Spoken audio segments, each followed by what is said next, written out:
Bonsoir à tous. On a fait une vidéo sur qui est Dieu, qui sont les dieux, qui est Jéhovah plus précisément, qui sont les dieux et qui est Lilith. On n'a pas fait de vidéo disant qui est le diable.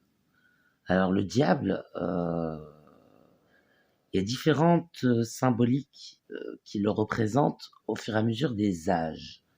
On compte 4 grands âges dans lesquels le diable avait une image différente. Le premier âge, c'est l'Antiquité, c'est avant l'arrivée des religions dites organisées. J'entends par là organisées aussi bien les religions monothéistes, christianisme, judaïsme, islam, que polythéistes, les religions romaines, les religions celtes et tout ça.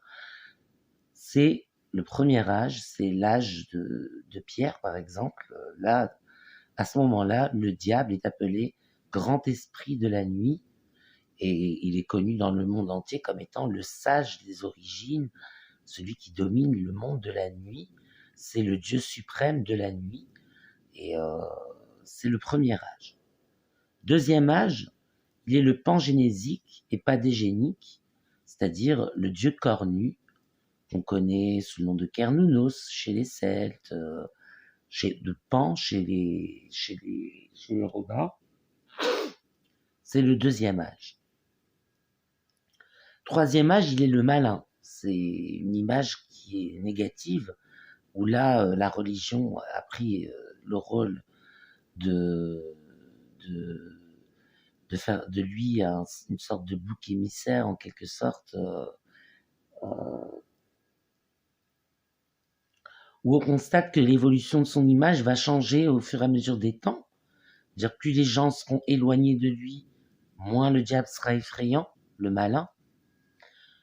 Plus les gens seront proches de lui, plus l'image qu'on lui donnera sera effrayante pour à tout prix éloigner les gens de lui et garder les gens sous le joug de la religion avec les dîmes, les quêtes, les gabelles et tout ça.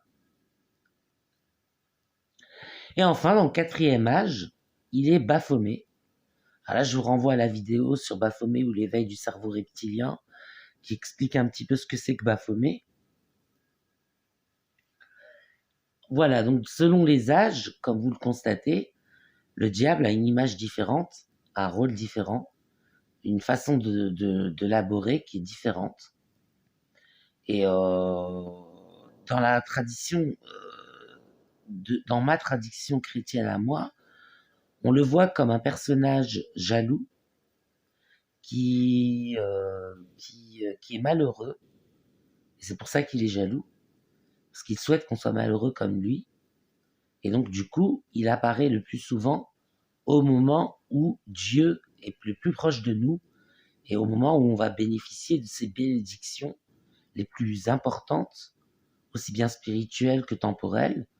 C'est à ce moment-là que le diable apparaît pour nous tenter, pour contrecarrer les plans du Père Céleste. Donc dans ma tradition chrétienne à moi, c'est comme ça qu'on voit le diable. Dans d'autres traditions, ce sera autre chose. Après, je ne connais pas toutes les traditions, il y en a beaucoup.